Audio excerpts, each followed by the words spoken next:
Star Wars en direct vous est présenté en collaboration avec mintinbox.net, cyclone.net et Star Wars-holonet.com. A long time ago, in a galaxy far, far away, there has been an awakening. Have you felt it? A communications disruption can mean only one thing. That thing's operational. Hello, and welcome to Star Wars on Direct. Yes, the voice of Star Wars fandom. The show informs us and entertains us, and it binds the fans together. If you strike me down, I shall become more powerful than you can possibly imagine.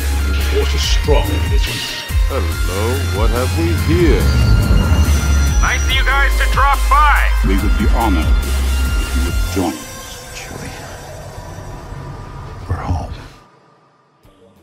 Donc bienvenue pour la 17e fois à Star Wars en Génération Star Wars, 17e fois comme 7e édition. Nous sommes ensemble pour parler d'un événement très particulier qui a lieu à QC, donc QC Vite Thermal. C'est Zone Trombedo que nous sommes accueillis, mes charmants représentants aujourd'hui. Un petit tour de table, une charmante demoiselle à ma gauche, un charmant monsieur à ma droite.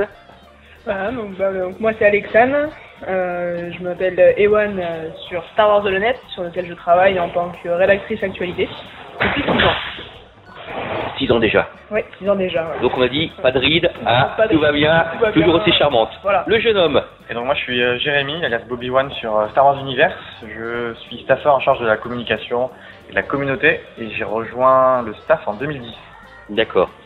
Alors nous sommes là aujourd'hui pour évoquer quelque chose de relativement simple. Il semblerait qu'il y ait un événement particulier qui se passe au mois de décembre, vers le 18 décembre, d'accord. La sortie d'un nouveau opus, le 7e je crois. Le 7e, ouais. Voilà, où il y a des batailles de sabre laser, des vieux qui reviennent, c'est ça? Ouais, c'est ça, voilà. Des jeunes qui arrivent. Des jeunes qui arrivent, voilà, c'est ça. C'est un renouvellement de génération, d'accord. Voilà. Alors dites-nous un peu plus ce que vous avez mis en place pour cet événement un peu particulier. Alors on a annoncé à QC en exclusivité le samedi 2 mai le lancement du Réveil des fans. Pour ceux qui s'en souviennent, en 2002 et 2005, pour les épisodes 2 et 3, avait été organisée une attaque des fans qui avait rassemblé différents sites Star Wars francophones. Donc là, nouvelle édition, nouveau film et nouvelle édition. Donc là, vu que le titre du film c'est le Réveil de la Force, on a pensé que le Réveil des fans était plus approprié. Donc l'objectif est très simple, c'est d'abord rassembler 13 sites francophones pour organiser et relayer les informations sur le Réveil des fans. Et c'est essentiellement rassembler les fans pour la projection de l'épisode 7 dans les cinémas, autour d'animations, de places de cinéma à des prix réduits, des combats au sabre laser, des invités, des conférences, des goodies, voilà, un peu tout. Et donc il y aura des grands événements organisés dans des cinémas prestigieux un peu partout dans ces pays, et aussi surtout la possibilité pour les fans d'organiser leur propre Réveil des fans grâce à un site internet donc qui a été lancé le 4 mai avec une plateforme, voilà, et qui facilite le rassemblement des fans dans tous ces pays. D'accord, donc c'est-à-dire que c'est une plateforme informatique.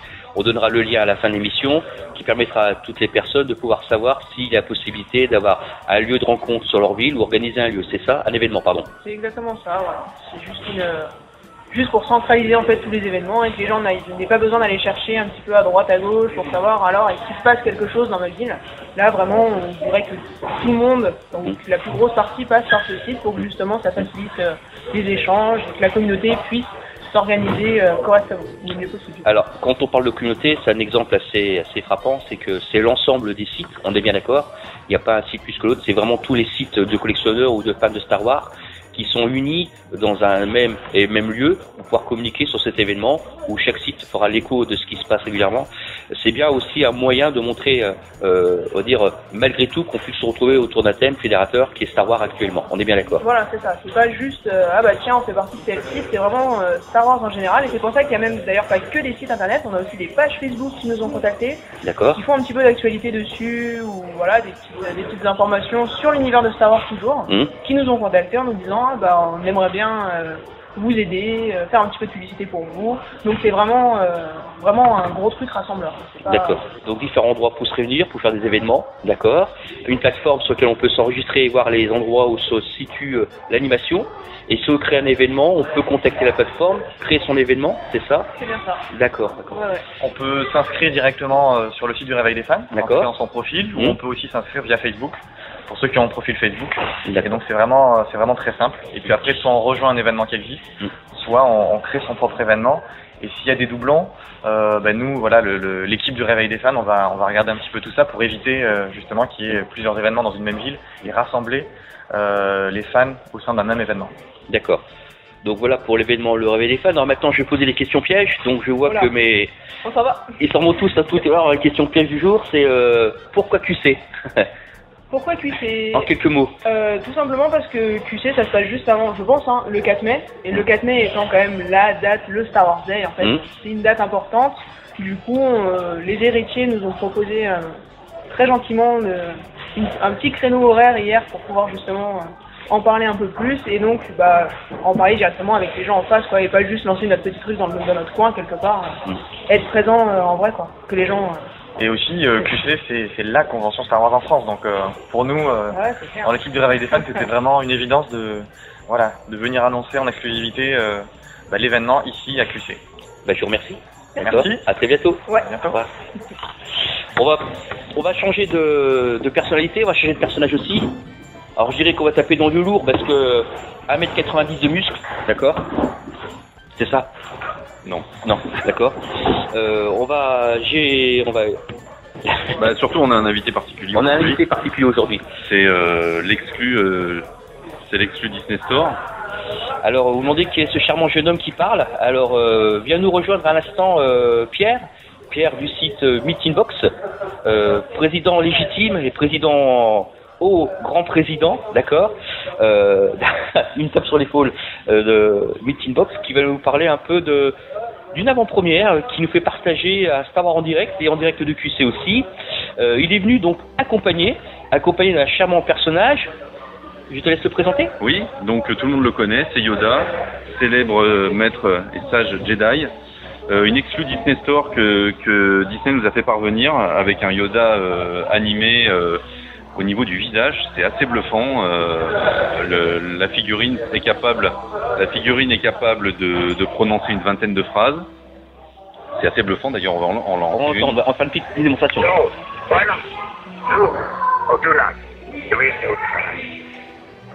Alors moi je suis à côté, je peux vous dire ce qui est impressionnant surtout c'est l'animatique, c'est-à-dire que le personnage qui est en face de moi qui doit faire à peu près la hauteur d'une bouteille de Coca-Cola, c'est-à-dire un peu plus grande, a les yeux qui bougent, et les mimiques qui est vraiment comme si c'était un personnage en latex qui était animé vraiment impressionnant. C'est carrément l'arrivée des animatroniques à la maison. Exactement, c'est vraiment l'animatronique, c'est impressionnant. Alors, vous avez le son, moi j'ai l'image et je peux vous dire, je vais regretter de ne pas voir ce que je vois devant mes yeux qui est vraiment impressionnant. C'est un latex, c'est ça? Oui, je pense que c'est en latex. Ouais, le visage est en latex. C'est assez impressionnant. La figurine sera disponible au prix de 35 € pour l'Europe, en tout cas dans les Disney Store. C'est sûr que ça séduira non seulement les collectionneurs, mais surtout les enfants qui vont vraiment s'éclater avec cette magnifique figurine. Donc ça, c'était pour la partie un peu promo, mais disons que c'était assez exceptionnel de pouvoir disposer de cette figurine la veille de May the Force, la journée Star Wars. Donc c'était formidable que Disney puisse nous faire parvenir cette figurine.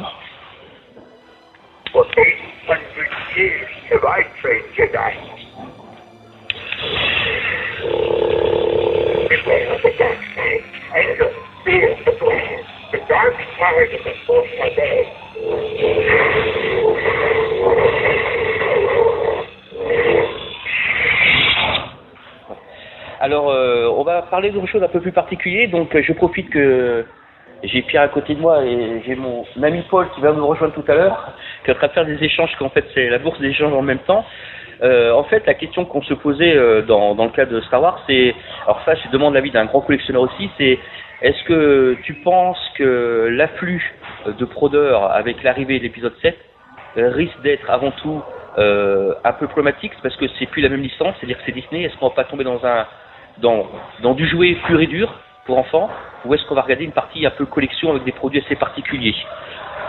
Disons que l'avenir le dira, dans le sens où l'arrivée de l'épisode 1 avait un peu mobilisé les foules.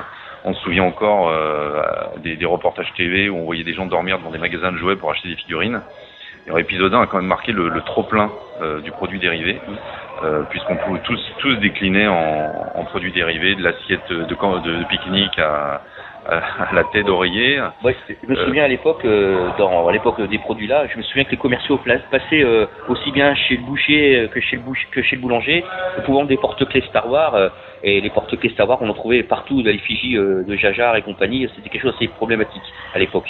Alors justement, c'est là où va devoir se faire la ligne de démarcation entre le produit de consommation, le jouet standard, on va dire, et l'objet de collection. Effectivement, j'espère qu'on va pas se retrouver dans le trop-plein de l'épisode 1, parce que on a bien vu que même si ça a généré beaucoup d'argent, ça a quand même pas mal freiné les fans dans les achats dans des épisodes qui ont suivi, du moins dans leur appétit. Donc j'aurais tendance à dire attendons de voir. J'espère que les lignes marketing s'adressent non seulement aux produits de consommation, jouets, produits dérivés immédiats, usage immédiat pour les enfants, et le produit un peu plus haut de gamme pour les collectionneurs. Donc c'est vrai que on va faire confiance aux équipes de Disney, aux équipes de Lucasfilm et l'expérience dont ils jouissent depuis ces 35 dernières années. Pour pouvoir nous procurer le meilleur et optimiser surtout leur vente, parce que c'est quand même ça ce qui compte. C'est quand même ce qui compte. Mais dans l'univers de Disney, donc on parle de Disney là, c'est vrai que Disney, quand on fait les magasins Disney, il y a vraiment deux gammes de produits. Il y a les produits dits classiques, qui est au bon enfant, qui peut plaire à tous les enfants, le gobelet, choses comme ça. Et sur une gamme un peu plus supérieure, un peu plus élite, d'autres produits beaucoup plus travaillés. Quand on va dans les magasins Disney, dans la première avenue, on va dire, on voit bien qu'il y a des produits de consommation courante avec des prix d'appel, et on a toujours du produit un peu plus travaillé, un peu plus haut de gamme. C'est vrai que la difficulté qu'on a, c'est est-ce qu'on va rester dans l'univers Star Wars, parce que c'est vrai que quand on voit Disney, Star Wars, Disney a modifié des personnages en faisant on va dire un crossover entre des personnages de Disney et des personnages de Star Wars. Est-ce que c'est dérangeant pour un collectionneur ce genre d'événement, ce genre de croisement? À partir du moment où ça reste mesuré, j'ai pour exemple la gamme Cars Disney, qui est quand même assez bien foutu. Je crois qu'il y a deux collectionneurs l'un à l'autre de Cars Disney, d'accord? Exactement. Ouais. Non, c'était un croisement intéressant entre les deux gammes. Après, il faut pas que ça dégénère, voilà. Faut pas que ça dérive vers le tout croisement, voilà. Ouais, on espère qu'on verra jamais du Marvel Star Wars, mais bon, peut-être que pour une gamme bien précise, ça peut être un produit exclusif ou par exemple, maintenant, encore une fois, tout viendra de la démarcation des différentes gammes à vendre. L'avenir nous dira si l'arrivée de Disney aura mis de l'ordre dans ce qui sera proposé au consommateur final, le collectionneur ou le monsieur tout le monde, on va dire. Voilà. Ce que j'espère, effectivement, je le répète, c'est ne pas se retrouver dans l'overdose épisode 1. Ouais, c'est vrai que l'épisode 1 était une overdose, que pour donner une idée, je me souviens qu'à l'époque, il y avait c'est là que tu as sorti le premier vaisseau de la Reine, qui était un product grande distribution à un prix quand même assez impressionnant. Je crois que c'était 1000 francs. Oui, 1000 francs, je crois. Entre 800 et 1000 francs. Entre 800 et 1000 francs, d'accord. Le seul avantage qu'il y avait, c'était récupérer le petit robot rouge à l'intérieur, c'est ça, qui était intéressant. Toi qui collectionnes, quels seraient les conseils que tu dirais ou tu donnerais aujourd'hui à quelqu'un qui voudrait se lancer dans une collection, les pièges à éviter, quels sont les premiers mots, les premières choses de ton expérience de collectionneur qui fait que tu dis tiens, j'aurais pas fait comme ça, avec du recul, si je pourrais aider quelqu'un à se lancer, et voilà vers quoi j'irais ou lui dirais évite ça, fais plutôt ça. Non, je pense qu'il faut surtout éviter la tendance complétiste, c'est-à-dire de vouloir tout posséder. Alors que ce soit dans la gamme figurine par exemple, ou dans la gamme buste, dans la gamme statue, etc. Je pense que il faut surtout recentrer la collection sur la notion de plaisir, et le plaisir ne vient pas de la possession de tout ce qui peut sortir.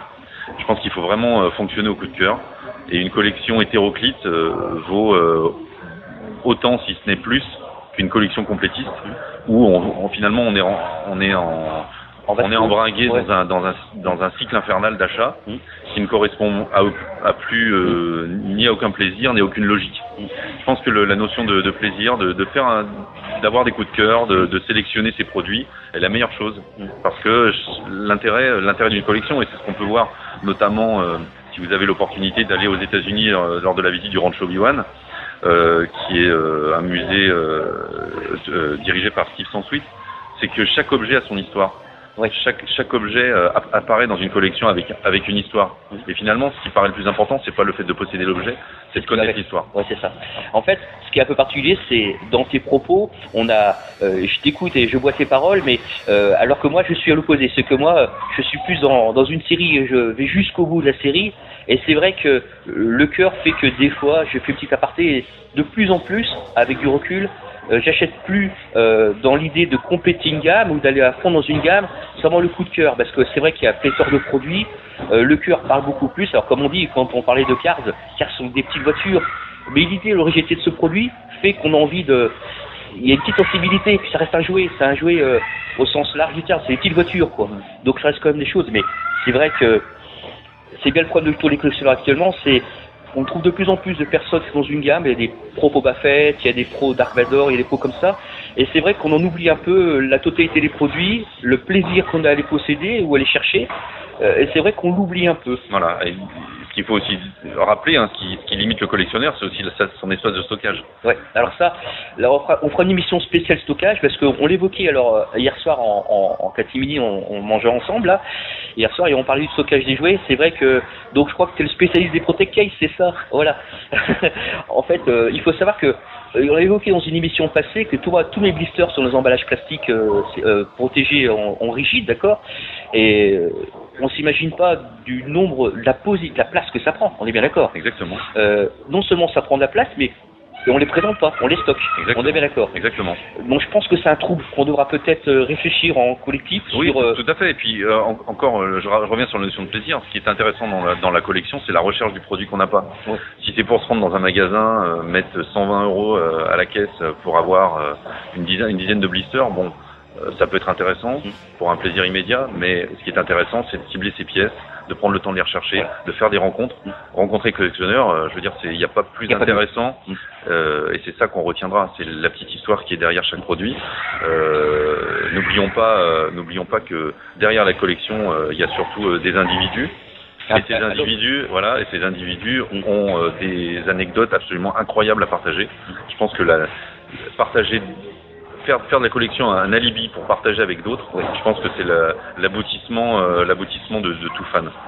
En fait, dans ces propos, et je remercie énormément, c'est que ce qu'il faut voir à travers l'univers Star Wars et la collection, ce que j'évoque souvent au bout de 20 ans, même 25 ans de collection, c'est un endroit qui va déjà connaître Pierre, déjà, de connaître des sites, de connaître des gens, qu'ils soient anglais, allemands, ou c'est cela. Alors, on parle toujours du barrière de la langue. Sachez que le plus néophyte en langage on va dire germano, c'est moi, à part dire boucard, c'est le seul mot que je sais dire, alcool aussi, d'accord. Il faut vous dire, c'est que à travers chaque jouet, à part dire chaque produit, si je pas comprendre aux gens, c'est que l'échange qu'on a aujourd'hui avec Pierre, l'échange qu'on va avoir tout à l'heure avec la salle, c'est ce qui est vraiment la valeur ajoutée du produit. Parce que le produit en lui-même, il est inerte, d'accord. Alors que discuter avec un collectionneur, rencontrer des gens qui viennent d'Australie, imaginez-vous quoi, des quelques personnes qui ont traversé tout le sang pour parler d'une passion commune ensemble, d'un petit produit qui s'appelle Star Wars, un petit personnage, sans entrer dans des extrêmes. Enfin, je parle d'extrêmes, je prends un exemple tout simple. Quand on avait été à Essen, en Allemagne, il y avait une vente Prodeur en bas, il y avait des Prodeur à 50 000 €, à Yoda, je crois, ou je sais plus quoi. Il y avait des moules, je sais pas, il y a des gens qui avaient des moules, des figurines. Mais avant tout, c'était l'échange, la discussion, la passion, raconter l'histoire, comment on a pu voir le produit, comment on a rencontré des gens aussi. Et rencontrer des gens, ça veut dire aussi, par exemple, quand je vais dans une ville, il y a un collectionneur avec qui je peux discuter, pas de Star Wars, mais manger en chambre, échanger. Parce que tout ce qui tourne autour de l'environnement du produit, on est d'accord, il y a Internet, il y a Skype, il y a tous ces choses-là, donc là on peut changer. Un événement comme Génération Star Wars, là la 10e édition, pour nous, au-delà de l'aspect de l'émission aujourd'hui, c'est se rencontrer, de discuter, de préparer l'avenir. Donc l'avenir pour nous, c'est Célébration Europe 3. C'est une longue organisation. Longue organisation à Londres. À venir, exactement. Ouais. On va profiter du fait d'être en Europe pour rameuter le plus de Français possible, et pour pouvoir faire de nouvelles rencontres, de nouveaux partages, parce que c'est finalement ce qu'on retient de ces grandes conventions. Alors c'est vrai que la télé française nous a un peu montré la convention américaine Célébration Anaheim où effectivement on parlait plus de chiffres, de nombre de personnes. Oui. Mais ce qu'il faut pas oublier de dire, c'est l'intensité de ce qui s'y produit, le fun, le rassemblement familial autour d'une même passion commune. Et je pense que c'est finalement ce qui fait que les gens font des kilomètres. Les gens ne se déplacent pas pour forcément aller voir un panel d'un acteur ou d'un réalisateur. Effectivement, c'est une motivation supplémentaire. Mais ce qui motive les gens, c'est de pouvoir partager, d'échanger, d'avoir des souvenirs. Alors surtout à l'époque où les réseaux sociaux fonctionnent à plein régime, c'est sûr que ça fait partie de l'essentiel de la motivation. Voilà. Alors, vient d'arriver une charmante demoiselle. Ah non, c'est Paul, pardon, Paul. Bonjour à tous. Donc Paul est quelqu'un d'assez particulier, rempli de gentillesse, qui va nous parler d'un événement relativement simple, d'accord, qui va nous parler, raconte-nous ce que tu as fait. Tu as fait quoi il y a 15 jours? Donc tout d'abord, bonjour à tous, auditeurs français, auditeurs québécois, belges, enfin tous. Vous m'avez sûrement entendu il y a 15 jours sur Star Wars en direct à Anaheim en Californie pour Star Wars Célébration. J'étais avec Sébastien, où on a échangé en direct donc nos impressions sur les différents événements, avec en point d'orgue la projection de la deuxième bande-annonce de The Force Awakens, qui nous a tous émus. Alors au-delà de l'émotion, en fait, on va parler des choses que personne ne sait, parce qu'on a évoqué ça hier soir.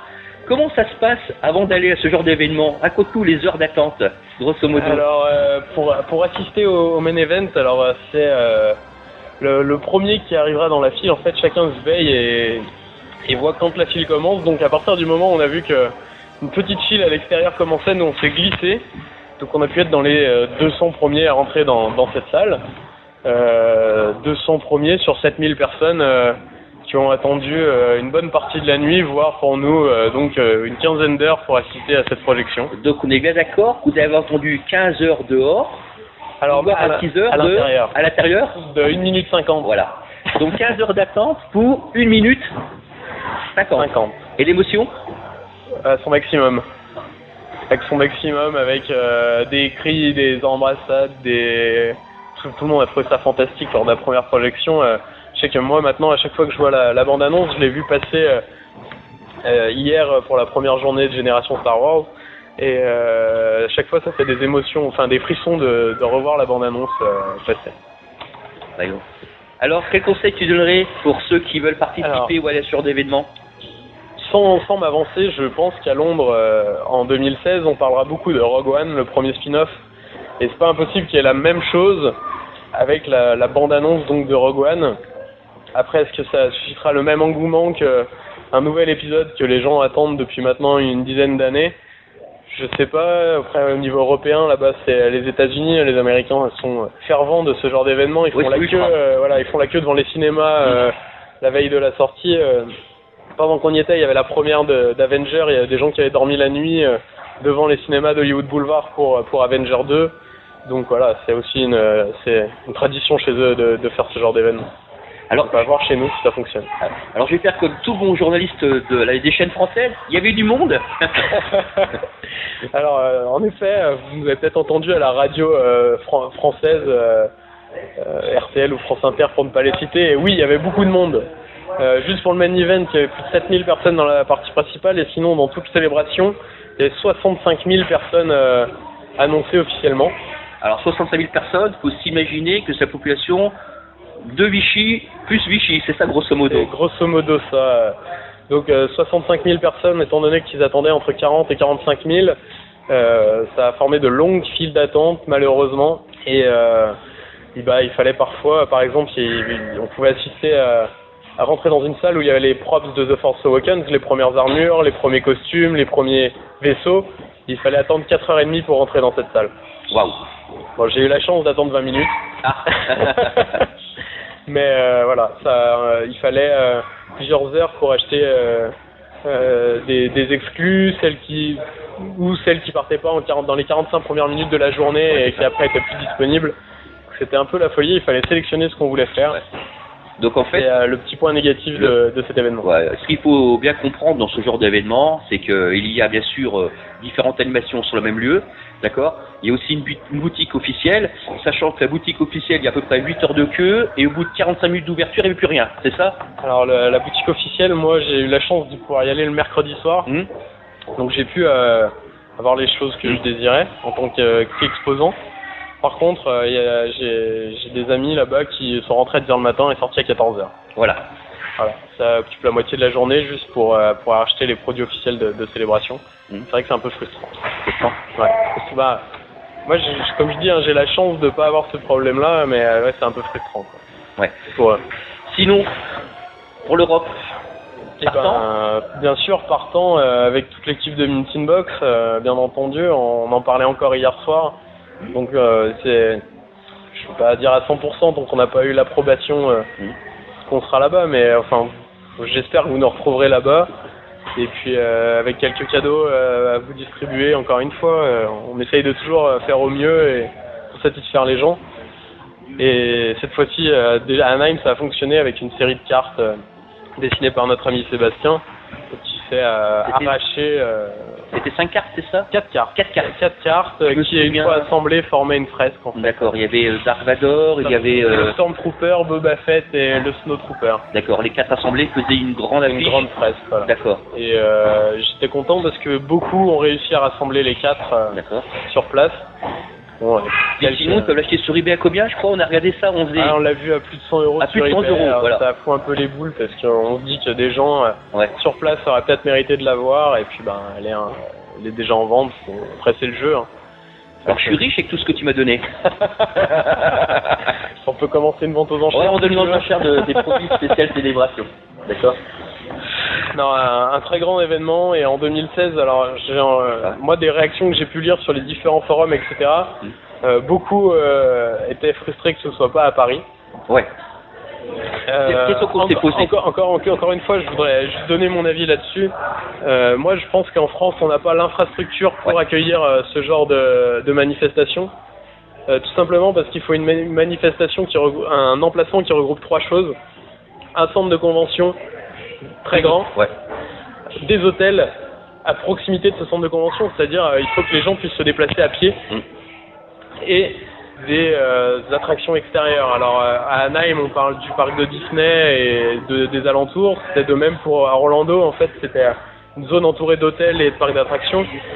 Certains ont dit à Essen il n'y avait rien, à Essen il y avait un grand parc juste à côté, puis c'était à côté de Legoland aussi. On prenait le bus, on pouvait aller à Legoland.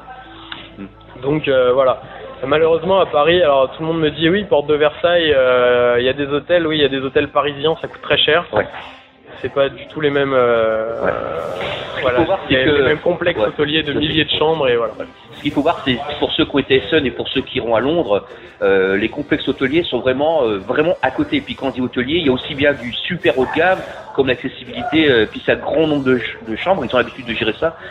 C'est des grands complexes hôteliers qui à proximité, qu'on a malheureusement pas. Donc en attendant que ça arrive en France, il faut que tout soit apporté en fait. Voilà un emplacement où on trouve tout. Les trois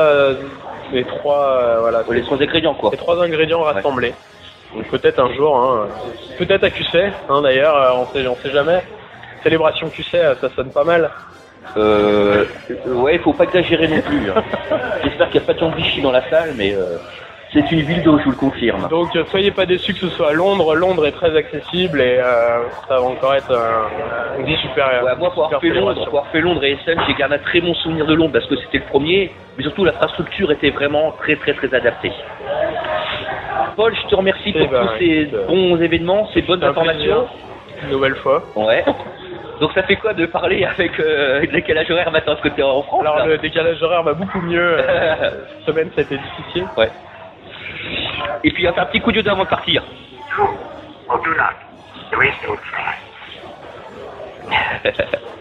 Voilà.